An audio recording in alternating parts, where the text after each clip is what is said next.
Happy About the Butler. Award-winning authors Steve Barnes and Tananarive give us the real deal on Sci-Fi. And our queer persons, the new Queer Heels, tonight on Ladies' Night.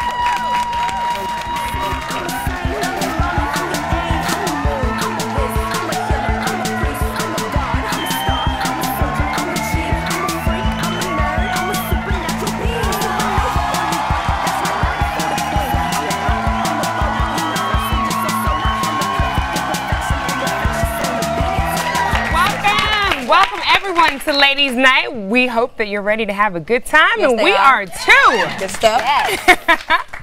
Dr. Phil is in a hot water for sending out a tweet asking if it was okay to have sex with a drunk girl. He claims it was to spark discussion for his show about teen sex. What do y'all think? Well, I know the audience is like, I think that if he had have put, like, maybe I am going to have this discussion on my show about, is it okay to have sex with a drunk girl? But he did not preface the statement or preface the question. Right. So that's why everybody was in an uproar. But I think that it would create good conversation. That's just me. I want you to see Angela's face right now. What is going on in that mind of yours? What are your thoughts? Dr. Phil is a jackass. Period. Sorry. Tell us how you really feel. Yes, I understand he's trying to spark a discussion about it, but implying that there is a yes, saying yes or no, implying that yes is even an acceptable answer is, for lack of a better word, some bold stuff. Right. Yeah, you know, like I just don't get it. And Dr. Phil is just a jackass. I agree. I don't think he's a jackass, but I do think that it's an inappropriate question to ask at all, because there's never an option with that. It's unacceptable. But on the flip side, is it okay to have sex with a drunk girl if I'm drunk too and we both have consensual sex? Yeah, that's what I was going to ask. Like when he says really girl, what are we talking about here? You're having sex with a drunk girl? No, having sex with my husband drunk. That's the difference. Okay, you get it? That's all I'm saying. Yeah, that's acceptable, of course. Right. But I just think that social media, that's what it's for, to spark conversation and to get people to think and talk. So, you know, like you were saying, if he was doing it to spark the conversation, to get people to think and have the conversation, to see how people are weighing in on the topic across the country, then, you know. All right. Talking about weighing in and all this sparked conversation, The Butler has been doing well at the box office, but a few bloggers aren't so happy about it. They basically are saying, yes, it's good to see brown faces on the screen, but why do they always have to be servants or slaves? Ladies, thoughts? Yeah. Yes. I hear our audience is reacting. I love this. I think the best term I've heard so far is a noble Negro fatigue. And it's like yes, I'm happy about the brown faces that we see on the TV, but it's like we got, you know, coming up, we had Django last year, and we got 12 Years a Slave coming up. I think Chiwetel Ejiofor is in 2 movies, 12 Years a Slave and Savannah. We had The Help, and it's like all these movies. I mean, I'm glad that we have stuff like Fruitvale Station, where at least it's a real story or something, or like we had The Best Man 2 coming out, which is great, which is a nice, fun romantic comedy story that's coming out. But can we get a little bit more? Every time it's Oscar talk, it's always like someone has wearing a white glove. Right. But if The Butler is based off a true story, what's wrong with telling our stories, too? Right. So there's, you know. I agree. What if the school system put that much energy into telling so many diverse, different stories about slave stories? Like, what if the school system did that? Because I remember in school, we only heard one story about slaves. So I just wonder if the school system put that much energy into it as Hollywood did, our children would have a much diverse understanding of the slave experience. So I'm just saying, I wish there was a balance. Yeah, so it's like, I understand that certain stories have to be told, but, you know, why can't we get, you know, I'm excited. I mean, the nerd in me is excited that Michael B. Jordan, that was in Fruitvale Stations and talks about being Johnny Storm for the new Fantastic Four. Right. Fingers crossed. Right. You know, or like, you know, in the Thor movie that we had Idris Elba and people got all bent out of shape that Idris was in Thor because it's all supposed to be these kind of Viking people, whatever. But like, that's, to me, that's cool. So I would like to see more of that. More diversity. Yes. But, if it comes down to it and Oprah wins, I'm still going to be clapping. All right, it's football season, and I love me some football. Go Falcons. But now the NFL will not let us bring in purses or bags. And if you bring something, they have to be like this small. Do you feel like that's kind of hating on women? No, No, it's not hating. I think they're just trying to look out for everybody's safety with all the violence and the shooting going on in public places. They're just trying to up the ante for safety. Yeah, I don't think it's bad anyways. I mean, I think it's a football game. Right. And, you know, it keeps everyone focused. I mean, with everything going on, like Jasmine said, I mean, you can never be too sure and too safe. Right. I think it was a room full of men who made this decision. That's what I think. I don't think they were like, let's hate on the women, so we'll really screw them up this time. I just think that they weren't thinking. Women have stuff in their purse because we do. That's just the way we roll. But they're like no diaper bags either. If you're going and you need stuff with your kids, if you're going to a game with even if you're going with a kid with your 9-year-old or 8-year-old, you have stuff in your purse for your kids. There could be a clear purse line if you want to get in fast, like an express line, and then if you really want to bring your Louis V with you, then you can stand in this line, which may take a little bit longer. They could have done something like that. That's how. And you know, in Atlanta, everyone will be in the Louis V line. You know, we gotta have our person. I was about to say, who is bringing a Louis Vuitton to the football game? No, never. All of those.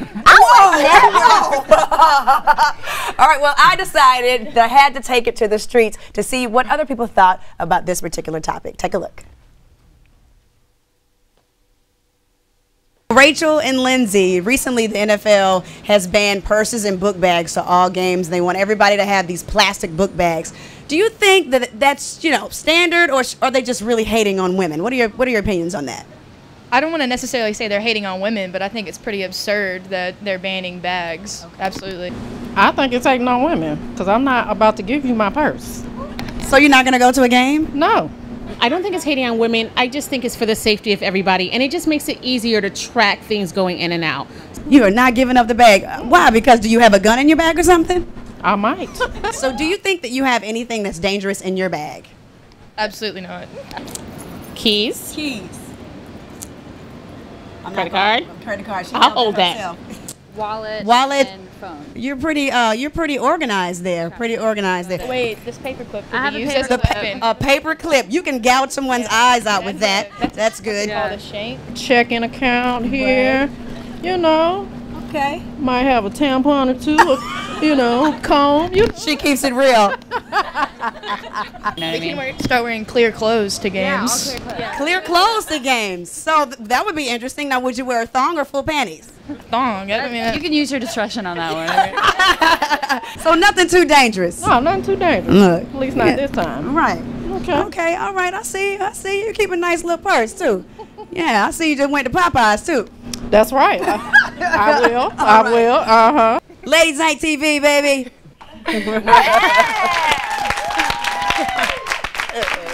Well, hold on to your panties, your Popeyes, and your purses, because there's some strange folks in Atlanta. Up next, sci-fi authors Steve Barnes and Tananarive do. Coming up next, Ladies Night.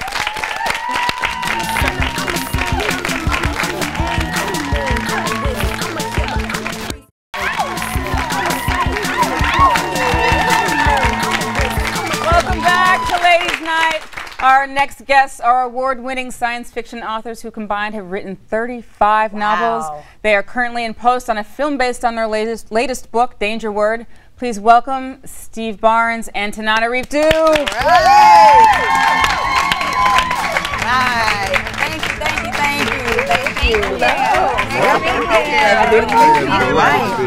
Thank you. Good. Should I sit? Love it. Right here. No, you're right here. Come on over.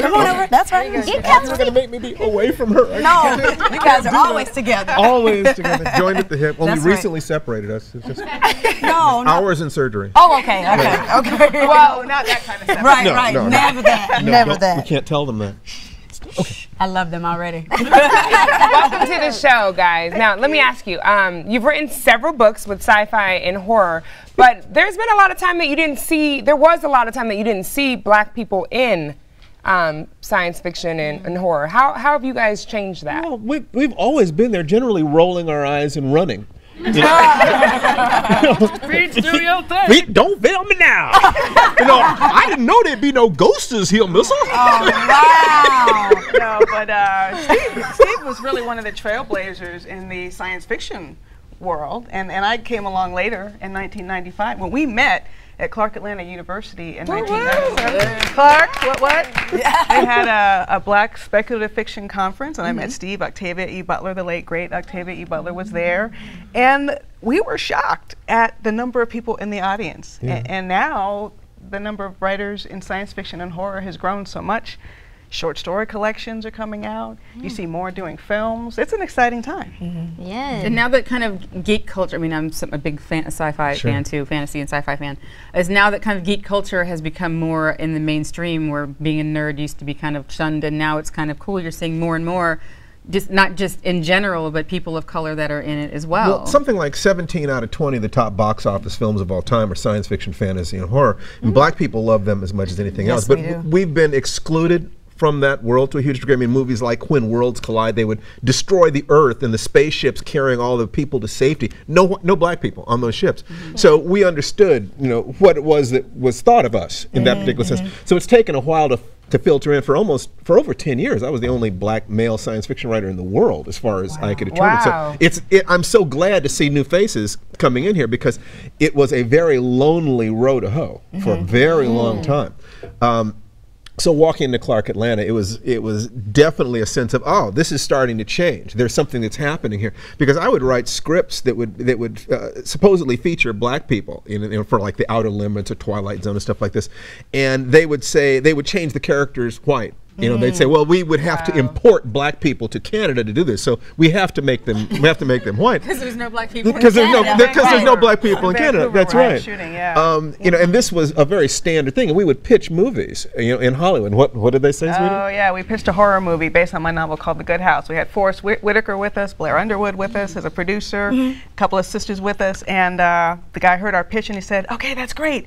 Do the characters have to be black?" Wow. Yes, they do. To your face. And the thing that's beautiful is that he was being honest. Right. Most people will think that, but not say it. He would at least say that to our face. Right. Well, what was your response at that moment? Well, Forrest was the director, so he was in the general's position. So we all kind of looked at him, and he said, "Yes, they do." So that was the end of that. And you'll notice the movie has not been made. This is, you know, cause, effect. Well, you guys have written 7 books together. What's it like? You obviously are kind of joined at the hip, and we can tell that. But what is it like working together? Well, you'd know a lot more, except that the makeup has covered the scars. Collaborating is tough. I have to say it's probably tougher for me than Steve. He came out of television where it's entirely collaborative. You have a writer's room, and I was just a novelist when we first met. So that was how we had our first fight, was collaborating. Let's be totally honest for a second. When we got married, and we knew that we also wanted to work together, we wanted to collaborate, and so we came up with rules, and one of the rules was no matter, we're going to have to fight, because an individual will argue with themselves creatively. So if we're going to be able to fight and fight hard, then one of the rules is the relationship itself is never on the table. Nice. You know, it's no matter how bad it gets. This is not about you and me. I love you, but I need to be able to push back. But you're saying it's never carried over. You never had to concede something in the writing thing, and then later on been like, well, maybe I would have done something if you had. Of course I feel that way. But I know that I'm being petty, and I know that my agreement was to work together for mutual benefit and welfare. And that's what you are continuing to do. Your latest project is Danger Word. Let's take a look.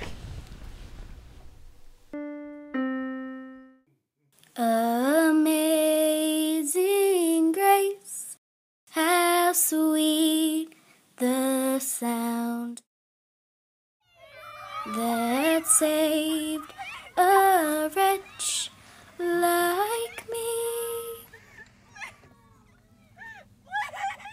I once was lost, but now am found. Was blind, but now I see.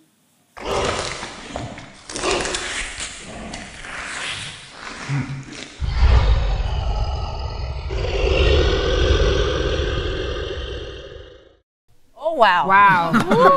Wow. That was intense. That was intense. That's our trailer. Thank you. Wow. That's a real trailer.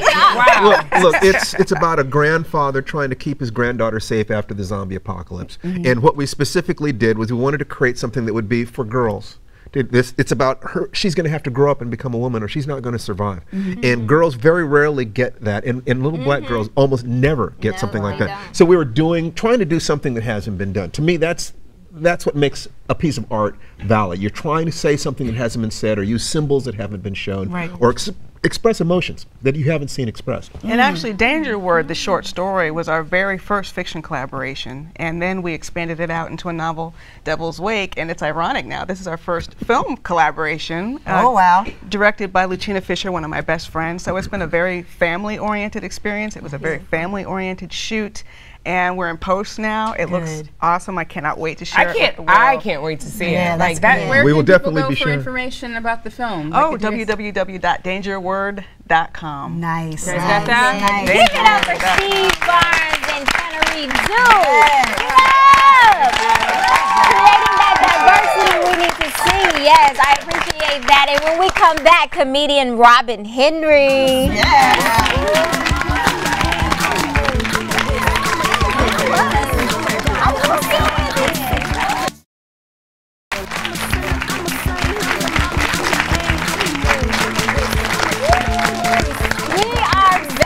So ready to get our laugh on. Our next guest is a TV writer and teaches sketch comedy. Everyone, please put your hands together for comedian Robin Henry. What up, what up? What up, ladies' night? What's up? What's up? Hey! I always got to start like this. Let's give it up for us thick girls. What up? What up? Right? What? I know I'm a little bit on the skinny side. I know. Whenever I get on stage, I hear the same thing. Girl, you look like an Ethiopian Whoopi Goldberg. People don't know whether to laugh or send me 25 cents a day. You want to know what I tell them? Well, voila, voila, voila.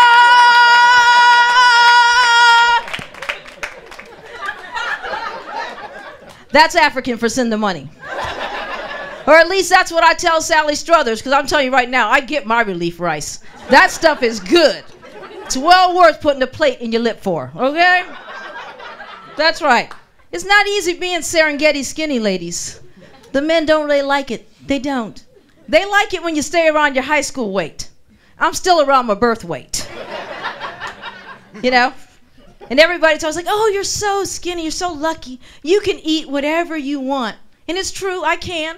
As long as it doesn't have any wheat, soy, gluten, fructose, glucose, carbs, cholesterol, oil, joy, happiness, flavor, or peanuts. You know what that leaves me? Pissed. Just pissed. Yeah, just once I want a man to spend the night with me because he wants to, not because his hand is still caught in my rib cage.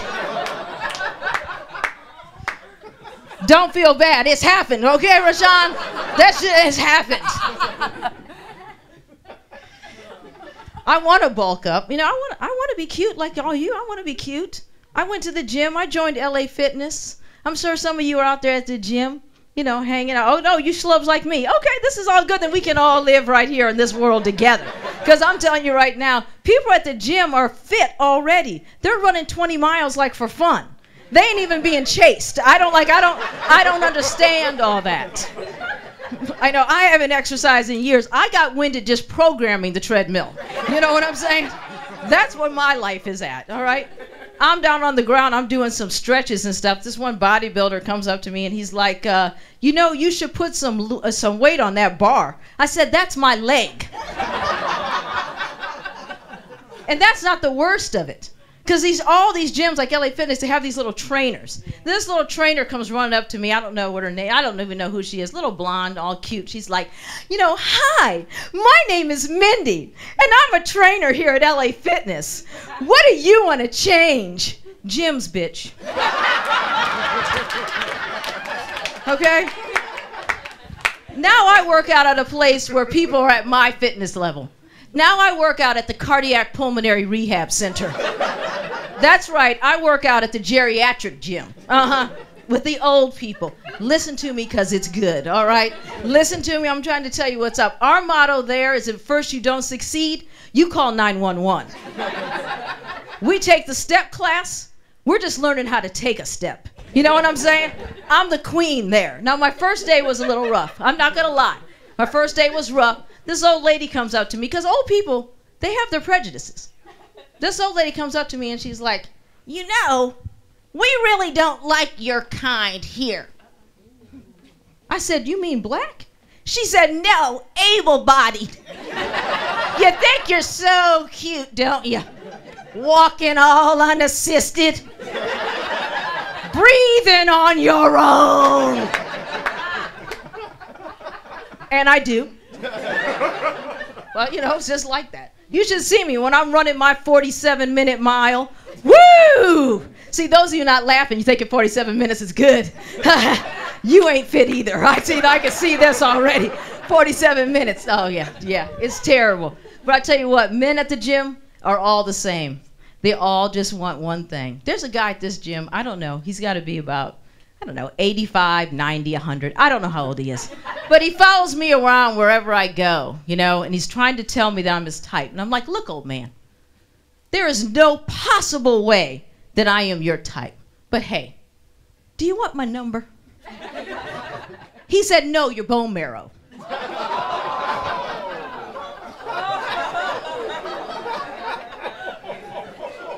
We just went out a couple times. Come on now, you know how this is. I'm picky when it comes to men. You know, I really am. I'm picky when it comes to men. Let me tell you something, ladies. I dated a guy for 2 years. I found out he had that disease, you know, where you have to give yourself injections in the morning and before every meal. You know what I'm talking about, right? A heroin addiction. Oh, I'm the only one dating heroin addicts in here. It's not like I had a clue. You know, I didn't know. I did wonder why our spoons were burned and bent at a 90-degree angle. He told me it was the dishwasher. You know, I believed him. I went through, 6 Kenmores, 5 Maytags, and 3 Mexicans before I figured it out. Yeah, it's true. It's true. And I do appreciate you coming out to Ladies' Night and hanging out with us tonight. I so appreciate you guys letting me come out and do this with you. Thank you so much. So much. Thank you.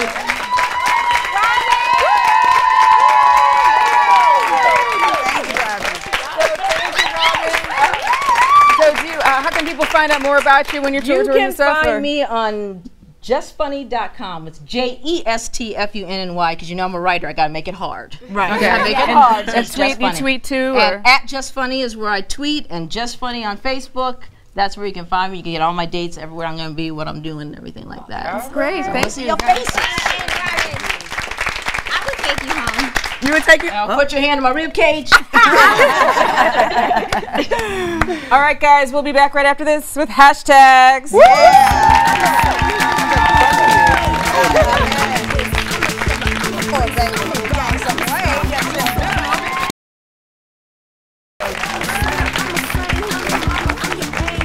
There's so much news and so little time, and that's why we have hashtags. There's talk of moving the Olympics from Russia because of their treatment of the LGBT community. Hashtag Detroit could use the money.